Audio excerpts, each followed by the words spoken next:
大家好，欢迎来到 Garden 365，我是 Susan。今天我们不种菜，我们来种2盆草。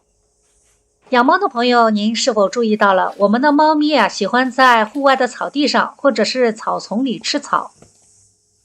草不是猫咪的食物，它只能算是猫咪的保健品。今天我要用2个深浅不一的塑料盒，为我家的猫咪来种2盆草。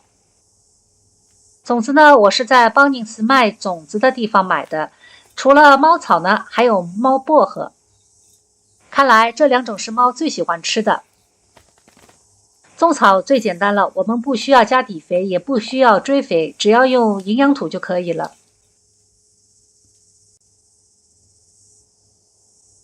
我当时买这包种子啊，是看到它上面介绍，说是长得快，而且呢非常嫩，对我们猫咪的饮食还有消化都很好。因为我看到我的猫咪在外面草地上吃草的时候呢，好像也是挑着吃的，因为有些草呢也确实是比较老，口感不太好，所以我就决定给它种2盆嫩一点的。我们只要把种子均匀的撒在土的表面上，然后呢再在上面盖0.5到1公分的土就可以了。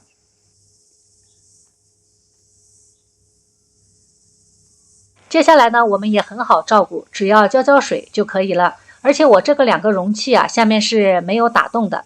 大家呢一起来看看最后的种植结果。那么我们的猫咪为什么会吃草呢？我查了一下，好像一共有2个原因。一种说法是为了补充叶酸，猫咪呢需要草的汁液中的叶酸成分。一旦猫咪自己觉得这种营养素缺乏呢，就会去主动的寻找一些草来吃。还有一种说法呢，是因为猫喜欢舔毛，毛呢就会吞进肚子里，那么时间长了呢，在胃里呢就会形成毛球，量多了呢还容易引起肠梗阻。这时候呢，猫就会自己去吃点草，借此呢来催吐毛球。同时呢，还能帮助猫咪缓解肠胃不适，帮助消化。看来吃草对猫咪的健康是非常重要的。如果您再见到您的猫咪在吃草，就不要奇怪了。而且吃完草之后呢，它或许还能吐出一些以前吞进去的毛球。猫草我仔细看了一下，好像也不是什么特殊品种的草，就是平时我们外面草地上种的一般的草。不过我们自家的草坪上呢有很多杂草，至少我家的是，不会像一些体育场或者球场经过特殊保养过的草坪呢，草非常细，也非常的软。所以我经常看到我的猫咪在吃草的时候呢，会挑挑拣拣，估计啊有一些草确实是口感不好，还有一些呢纤维比较多，比较老，根本嚼不动。这样看来，如果方便的话，种几盆猫草还是很必要的。这是种下去的第8天，种子已经开始发芽了。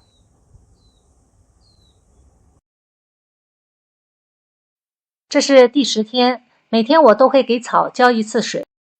由于我们的容器是透明的，我们从侧面呢就能够观察到浇水的量，只要下面不积水就可以了。草呢非常好长，对生长环境的要求并不高。我们容器下面不打洞呢，不透气，好像对它的生长也没有太大的影响。草的生命力非常顽强，水多一点少一点都没关系，怪不得我们小菜地里的草那么难除干净。所以种草根本不可能失败。如果我们买不到猫草的种子，也可以用小麦苗来代替。就是很多人用来榨汁喝的，用小麦种的苗芽菜，它的营养非常丰富，而且猫咪也非常喜欢，是很好的猫草的替代品。除此之外，我们还可以用大麦和燕麦的种子来种猫草。猫草除了可以种在土里，还可以水培。我们用水培的方式种植猫草，需要等草长得长一点再给我们的猫咪吃。是因为先需要让草的根互相缠绕在一起，这样我们的猫咪在吃草的时候呢，就不会把草连根拔起了。第20天，虽然草还很细，但是已经有10公分左右高了。今天呢，我想让我的咪咪尝一尝，看看它喜不喜欢。哇，在大口大口的吃，是不是很嫩？味道不错吧？又被鸟的声音吸引走了，注意力不集中哦。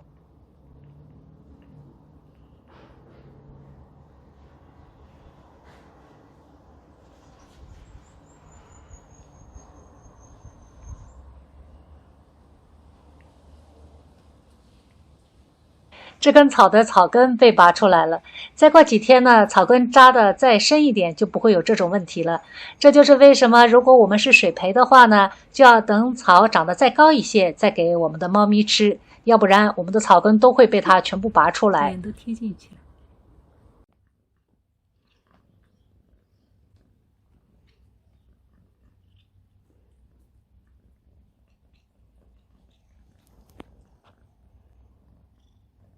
刚开始我还担心种这2小盆不够我家猫咪吃的呢，现在看看猫咪一边吃，草还在一边长，种一次还是能够吃很长时间的。